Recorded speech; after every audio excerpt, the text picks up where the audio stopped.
Meus amigos, esse anime da temporada tá magnífico. Simplesmente um cara se apaixona por uma garota que não fala sua língua e que tem um sotaque muito puxado. E o cara simplesmente não entende nada do que ela fala, porém a garota tem uma amiga que é responsável por traduzir as coisas pro garoto. Mas acontece que essa amiga está apaixonada pelo garoto, o que complica ainda mais a situação. Então já deixa o like para o YouTube entender que vocês estão gostando desse vídeo e um feliz 2025 para vocês. Então sem mais delongas e bora pro recap. Nakamura Teruaki é um garoto que se mudou para a ilha de Okinawa, onde acaba se apaixonando por uma garota que não fala sua língua. Nakamura se mudou para uma escola em Okinawa na primavera. Lá ele gosta de uma garota, porém ela fala uma língua chamada Shinagushi. Ele demonstra estar nervoso ao falar com ela. Ele a cumprimenta dando bom dia, a chamando de Kian. Ao cumprimentá-la, ele acaba mordendo sua língua e acaba ficando ainda mais nervoso. Kian começa a falar com ele, mas a garota usa sua língua nativa, fazendo ele não entender nada. Enquanto ela continua a falar, o garoto começa a pensar que aquele motivo era o único para ele ainda não ter conseguido conversar direito com ela. O idioma da garota era a língua tradicional de Okinawa e estava presente desde a ilha ter sido integrada ao Japão. Kian continua falando e Nakamura ainda não entende nada do que ela está dizendo. E durante aquela conversa, uma garota chamada Riga aparece, explicando que Kian estava falando sobre a chuva que havia dado mais cedo. E ele a agradece por ela o ter ajudado a entender. Ao ver como todos entendiam Kian menos ele, o dava um pouco de inveja, pois ele queria poder conversar com a garota sem precisar de outra pessoa. Riga sempre ajudava Nakamura a entender o que Kian falava e as duas eram melhores amigas. Em todas as conversas entre eles, ela acabava traduzindo para Nakamura tudo o que Kian falava e assim era o diálogo entre eles. Como forma de agradecimento por Riga sempre ajudá-la a entender o idioma da ilha, ele compra uma bebida para ela. A garota diz estar sempre disposta para ajudar e o garoto não precisava comprar nada. Enquanto eles bebem juntos, Nakamura comenta o quanto está achando difícil aprender aquela língua, mas Riga só está pensando que não pode dizer a ele que na verdade só está o ajudando com aquilo para ter uma desculpa para conversar com o garoto. Enquanto estão juntos, Kian chega e ela aperta as bochechas de Riga, perguntando por que ela estar tão vermelha daquele jeito. Ao ouvir ela começar a falar, Nakamura já começa a notar o que a garota está falando para poder aprender, mas Riga tampa a boca de sua amiga dizendo que ele não precisava entender aquilo, aliviada por ele não compreender aquela língua. Kian e Nakamura estão caminhando juntos e novamente quando a garota tenta falar alguma coisa, ele não a entende. Ele vê Riga caminhando na frente deles junto com a multidão e a chama, mas assim que ele grita pelo nome da garota, todos da multidão vão até ele querendo saber se o garoto tinha chamado por eles. Além da multidão, moradores também começaram a aparecer pensando terem sido chamados. Mais tarde, já na escola, Kian tenta explicar o que aconteceu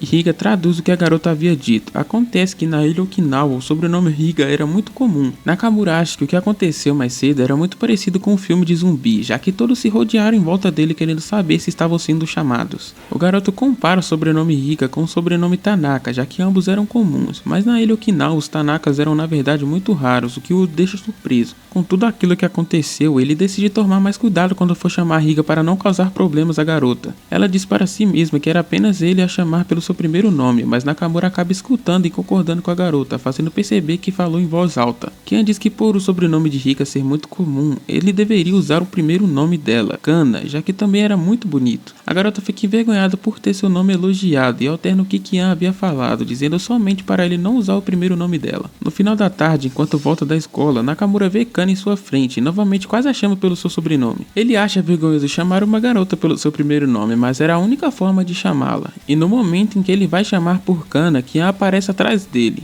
Nakamura chama Kana por Kana-san e ao dizer isso todos em sua volta o olham como aconteceu mais cedo. Durante aquela confusão, uma senhora toca em seu ombro. Ela diz que ele é um rapaz muito romântico, mas ele tinha pronunciado a palavra Kana-san errado e pede para ele tentar de novo. Acontece que na língua Uchinaguchi, Kana-san significava eu te amo, mas o garoto ainda não tinha entendido o que tinha acontecido e continua chamando a garota de Kana-san, a deixando cada vez mais sem jeito e envergonhada. A senhora se aproxima de Kana perguntando por que ela não responde seu namorado. A garota se vira nervosa dizendo que todo mundo havia entendido errado e grita para ele chamar somente de Kana. Em outro dia, ele se depara com uma criança chorando e acha que o garotinho pode estar perdido. Ele tenta falar com o garoto, mas a criança só chora sem deixar Nakamura terminar de falar. Kana e Kian chegam e Kian começa a fazer uma pergunta a ele que novamente não entende nada. Isso faz ele refletir o quão difícil é conversar com a garota que ele gosta. Kana traduz o que Kian havia dito e ela queria saber quem era o garotinho e faz outra pergunta querendo saber se ele estava perdido. Kanamura acha que ele pode ter tropeçado enquanto procurava sua mãe. Kian então se agacha e começa a acalmar o garotinho enquanto repete palavras em sua língua.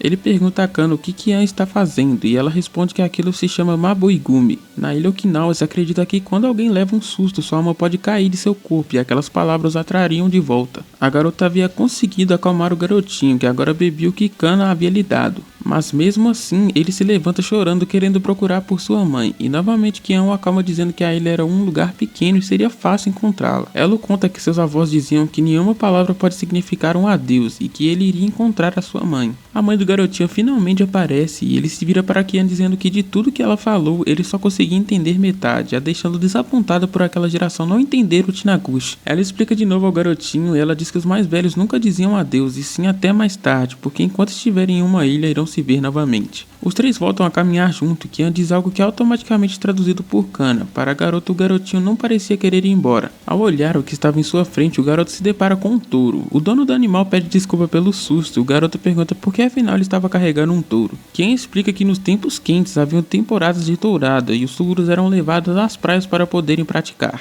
Nakamura ainda estava assustado com o que aconteceu, ficando sem fôlego. A garota acha que por ele ter levado um grande susto deveria fazer Mabui-gumi com ele, mas ele se lembra como ela havia feito aquilo com o garotinho e acha melhor não fazer com ele, mas ela faz de uma forma totalmente diferente de antes, somente batendo nas costas dele, porque a forma de se fazer Mabui-gumi com uma criança era diferente de como se faz com um adulto. Enquanto as garotas se despedem do dono do touro, Nakamura fica sem jeito, pensando nos tapas que Kian havia lhe dado. Na escola, ele está conversando com as pessoas de sua sala. Eles querem saber como é possível que ele nunca tinha provado um prato da ilha chamado Sataandagi. Nakamura diz que parece ser gostoso e gostaria de experimentar. Assim que ele diz isso, todos de sua turma começam a se oferecer para poder lhe fazer aquela comida. O garoto se assusta achando que tinha ficado popular na escola. A garota diz que ele estava sendo alvo do que chamam de ataque Kame-Kame, que era o que acontecia quando os nativos da ilha queriam ser receptivos com os de fora. Kian quer saber se Kana vai participar, já que os Sataandagis dela eram deliciosos, e no dia seguinte, Nagamura ganhou Sataandagis de todos os seus colegas. Kian também havia trazido, todos os feitos por sua avó. Kana queria entregar os que ela fez para ele, mas acaba ficando nervosa demais e acaba não conseguindo. Ela fica desapontada consigo mesma por não ter conseguido, e se tivesse entregado mais cedo seria melhor, já que se misturaria aos outros. Enquanto ela se culpa, Nakamura aparece, e ele está preocupado com ela, já que a garota ficou para baixo o dia todo. Ela diz que estava bem, se despedindo enquanto vai. Ela pensa consigo mesma que ele tinha se preocupado com ela, o que a deixa animada. Antes que ela possa ir embora, Kian aparece. Ela pergunta a ele se os Sataandagi da Kana estavam gostosos. Kana vê que se traduzir aquilo pode dar oportunidade para poder entregar a comida, mas antes que traduza, ela acha melhor usar suas próprias palavras e entrega tudo a Nakamura, dizendo que foi ela mesma quem fez. Ele agradece ela e os três começam a comer juntos. Enquanto comem, os alunos de outra sala aparecem trazendo seus Sataandagis. Acontece que as outras salas ficaram sabendo que ele nunca havia comido e assim pessoas de outras escolas e até mesmo de outras cidades começaram a trazer o prato pro garoto. Nakamura se sente muito bem recebido pelos moradores de Okinawa e estava feliz e satisfeito com seu novo lar. Kian parece encarar algo atrás de uma árvore. Enquanto a garota está focada naquilo, o Teru parece estar a esperando. Kana chega por trás dele sem entender o que está acontecendo e pergunta ao garoto o que Kian estava fazendo. Mas nem mesmo ele parece saber o que está acontecendo muito bem, e tudo aparenta que Kian estava observando o garoto. Teru tenta explicar o que aconteceu, dizendo que quando encontrou a garota ela já estava ali. Ele quer saber desde que chegou quem era aquele garoto e por que Kian estava fazendo aquilo. Depois de explicar, ele diz que ela já está ali há um tempão e não sabe se pode ir falar com ela. Ao Kana ver quem era aquele garoto, diz que Kian gostava muito de Oji-san, fazendo o Teru ficar totalmente sem reação. Para confirmar aquilo, ele pergunta se ela realmente gostava de Oji-san, mas antes que Kana possa responder, ele pensa consigo mesmo que Kian na verdade gostava do garoto como amigo, já que ele era mais velho. Enquanto ele está convencido daquilo, a garota pergunta a Kana por que tinha contado aquilo a Teru, e ele parece tentar entender a conversa das duas. Kana pergunta por que não poderia contar, já que ela falava de Oji-san o tempo todo. Enquanto o Teru observa as duas conversarem, ele repara como Kian ficava ao falar naquilo, já que ela ficava vermelha e toda envergonhada, percebendo que ela estava apaixonada de verdade. Enquanto as duas implicam uma com a outra, o garoto ainda está decepcionado com o que acabou de escutar, ficando cabisbaixo. E daquilo tudo, Kana diz que não gosta muito de Oji-san, o que faz Kian questionar e dizer o porquê gostava tanto, já que para ela ele era perfeito. Ao ouvir aquilo, o Teru fica desesperado, querendo não ouvir a garota que ele gostava falar de outro garoto, mas quando Kian começa a falar, ela fala em sua língua, o que faz Teru comemorar consigo mesmo por não entender o que ela fala. Seus pensamentos de comemoração são interrompidos quando a garota diz que acha saboroso o sabor do kisu e adora ele. Acontece que na língua japonesa kisu significava beijo, deixando o Teru totalmente desconstruído quando ouve aquilo dela, se sentindo derrotado por Oji-san. Ele continua ouvindo a conversa entre elas e escuta Kana dizer que também gostava de Kisu, achando gostoso. Teru repara nas palavras de Kana, ficando confuso por ela chamar aquilo de gostoso. Enquanto ele está confuso, Kian aponta para a frente dizendo que o garoto iria jogar a rede, fazendo o Teru olhar para trás e se aproximar para ver melhor. O garoto pesca vários peixes e pergunta quem era aquele, se referindo a Teru. Kana o apresenta como um amigo de escola e o garoto diz seu nome, reparando no rosto do pescador, o que faz Teru achar muito jovem para ser chamado de Oji-san. Kian está verificando os peixes que foram pescados e se lamenta por nenhum Odi-san ter sido pescado. O pescador responde que ainda não estava na época daquele peixe, o que faz o garoto ficar ainda mais confuso. A garota diz ter ficado quietinha para não assustar os peixes que queria tanto, e Teru pesquisa aquele nome na internet. Ele descobre que o Odi-san que Kian tanto gostava era na verdade uma espécie de peixe. Kana diz que a garota realmente gostava daquilo que a faz cruzar os braços, já que falando daquele jeito parecia que ela era uma comilona. E Teru já associa que era por aquilo que Kian tinha ficado com vergonha. O pescador diz que ao menos havia pescado Kiso, que também era um peixe, fazendo o Teru ficar ainda mais envergonhado, já que Odi-san e Kiso foram um engano. E no meio daquilo tudo, Kana diz que aquele pescador era seu irmão. Mais tarde, Teru está na praia admirando tudo à sua volta, até mesmo sua bermuda que usa sempre que vai até lá. Ele havia combinado de encontrar com os outros, mas chegou cedo demais, decidindo ficar com sua camisa enquanto ninguém chega. O garoto está animado demais para poder nadar com todos, chegando até a dar boa tarde aos passarinhos que estavam ali. Ele diz que está animado por naquele dia ser a festa de sua turma na praia, e está ainda mais animado por poder ficar ao lado de Kian. Ao eles chegarem, Teru se oferece para segurar o que a garota estava carregando, reparando que nunca havia visto sem uniforme, achando fofa com aquela roupa. Ele se vira para trás ao ouvir Kana conversar com alguém, e a garota estava conversando com seu irmão. Ela pergunta por que ele sempre fala a mesma coisa, e o garoto responde dizendo que por mais que ele fale, ela nunca se lembra de se hidratar,